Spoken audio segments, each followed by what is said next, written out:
What's going on, guys? Welcome back to today's episode. It's going to be a product review completely dedicated to the Bebop 2. Stick around, check it out.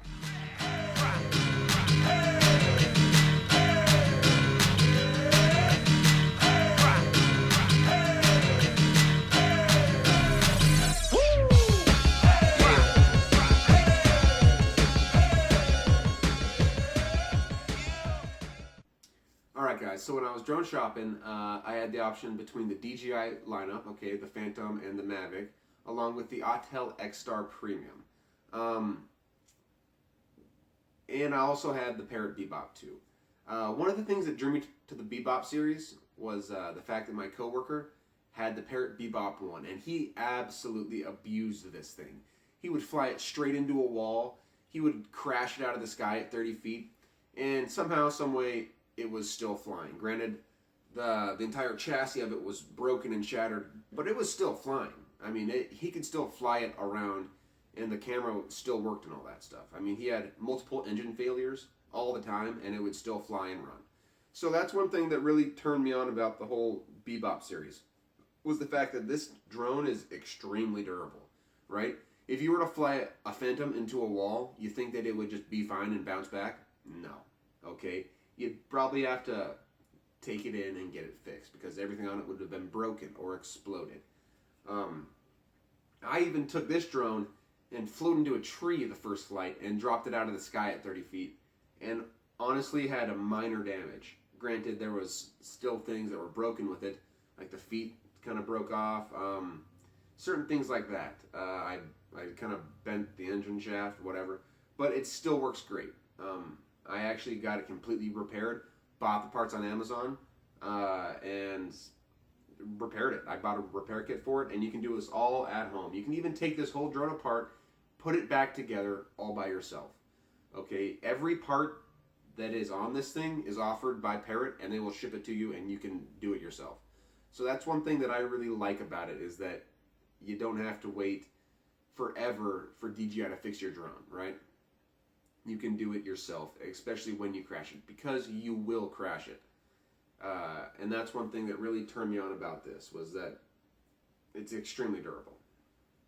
It also takes HD video, and that's one thing that I don't really need in my drone, is 4K video. 2K and 4K video are just, I don't need them. I don't use them.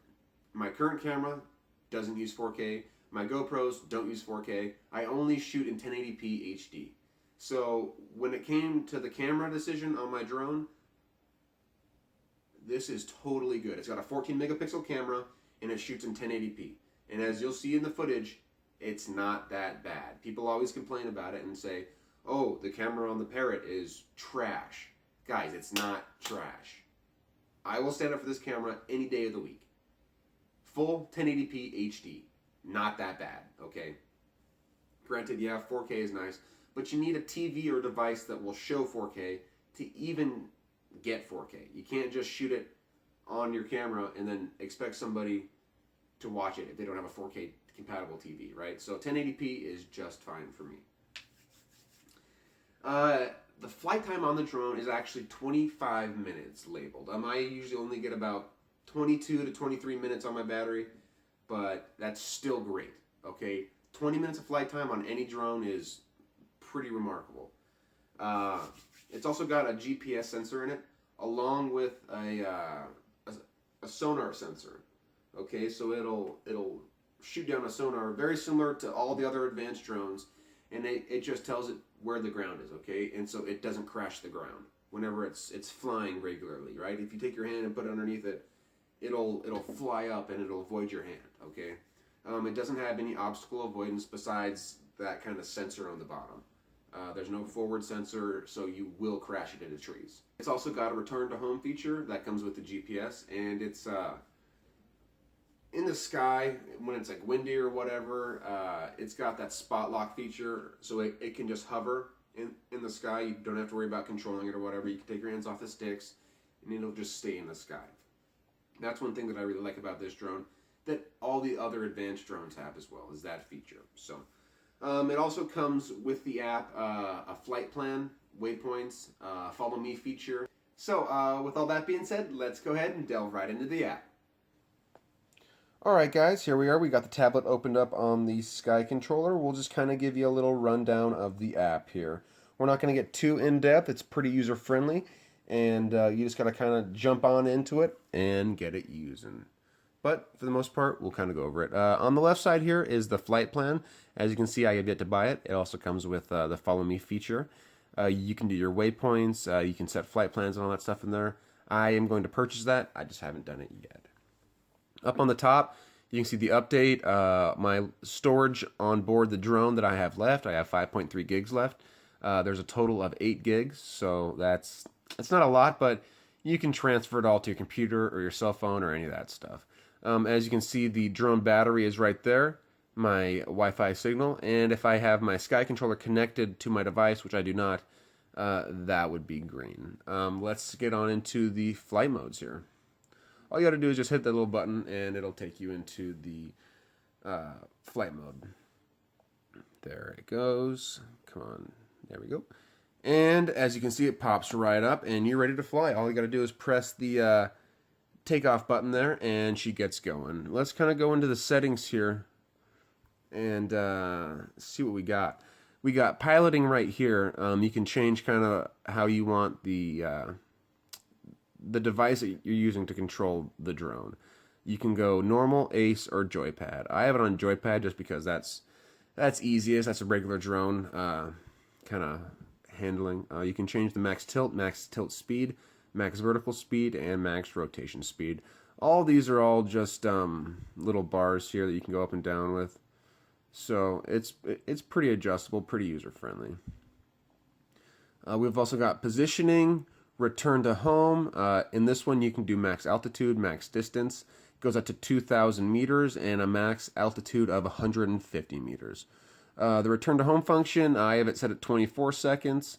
You can change that to like a minute and a half, I believe. Video function, you can go 720p, 1080, standard high definition, 24, 25, or 30 frames a second, roll stabilization, and the anti-flickering mode. Along with the network.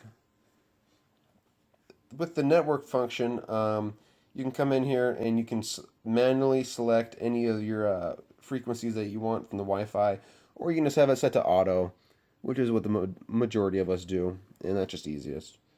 You've also got your information panel, gives you a little info there about the software, and let's go back into the other screen here. So as you can see, pretty simple. 2 fingers.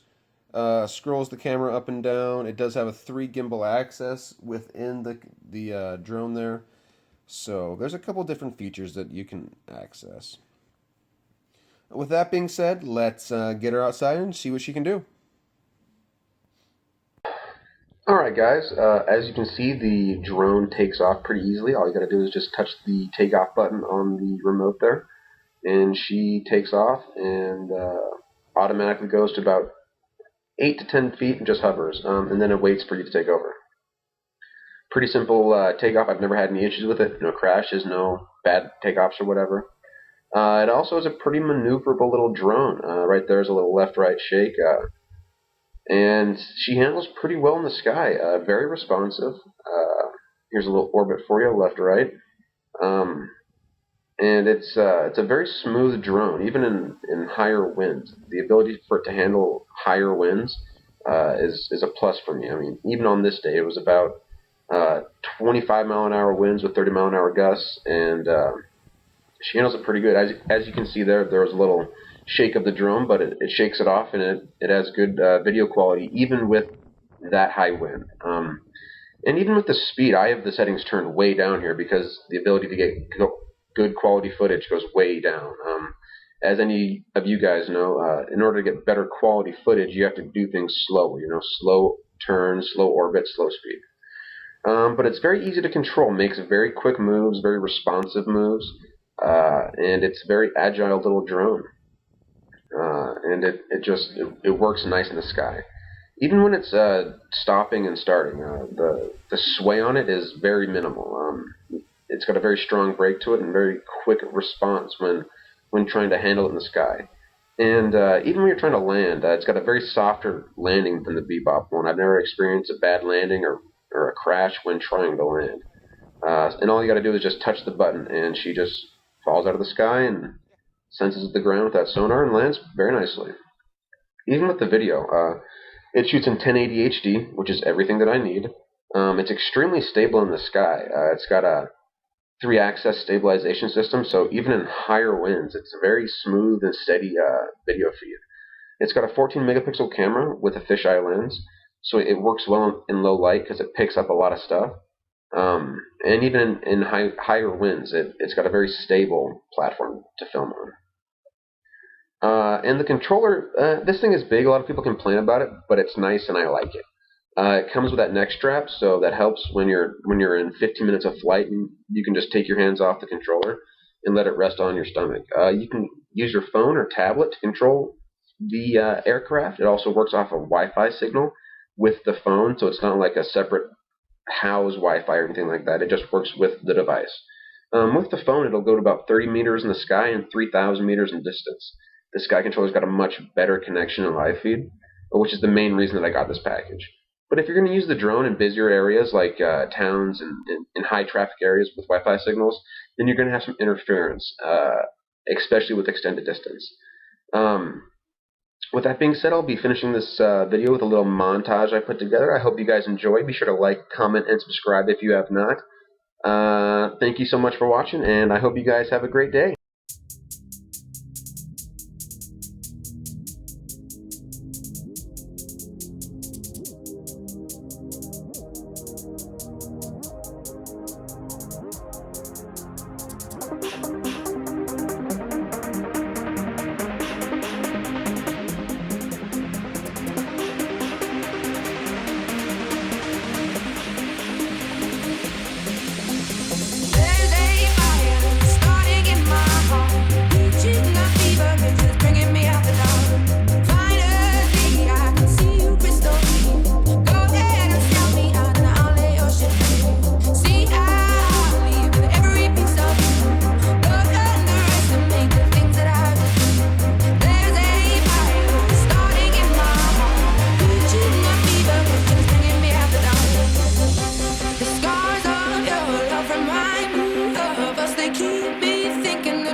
I can't help feeling we could have had it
Outdoors, and today we're going to review the I think it's a Beboop 2.5.